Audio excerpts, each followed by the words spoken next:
maraqlı bir fikriniz də var. Demişsiniz ki, bu seriallar millətin həyatında zəlzələlər yaratdı. Təkcə zəlzələlər yox, çox böyük mənəvi boşluqlar yaratdı və əxlaqsızlıq yaratdı. Bütün məsuliyyətimlə deyirəm. Prosto Maria, nə bilim nə, axı o bizim həyat tərzimizə uyğun deyildi. Bu onun arvadı ilə, o bunun nə bilim əri ilə filan. Bu bizim həyat deyildi axı. Bunu təbliğ elədilər. Bəli. Gör nə baş verdi həyatımızda. İki bacı bir-birinə qoşulub Bakıya gəldilər. Uzun müddət bunları axtardılar.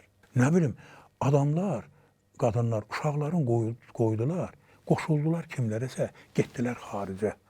Bu bizim həyatımız deyir axı. İnsanlarda özbaşınalıq, yiyəsizlik, tərbiyəsizlik, mənəviyyatsızlıq təbliğ elədilər.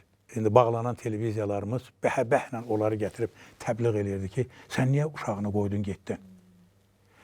Belə axsaqqallıq eləmə, sən özün ondan yaşca hələ kiçiksən. Necə yəni? Onun min bir səbəbi var. Birinci tuta ki, hamı deyir, dolana bilmədim ona görə. Amma bu əxlaq deyil. Sən eşidərsən, bəlkə də tanıyırsan, bilirsən də, əri müharibəyə getdi. Müharibədən qayıtmadı. 3 uşağı ilə, 4 uşağı ilə, 5 uşağı ilə qaldı, uşaqların böyü getdi. O qədər görmüşük. O qədər bu cür adamları tanıyırıq ki, bizim mənəviyyatımız və əxlaqımızın kökü bu adamlardadır. Amma təəssüf ki, indiki gəncliyin səbri lazımı səviyyədə deyil.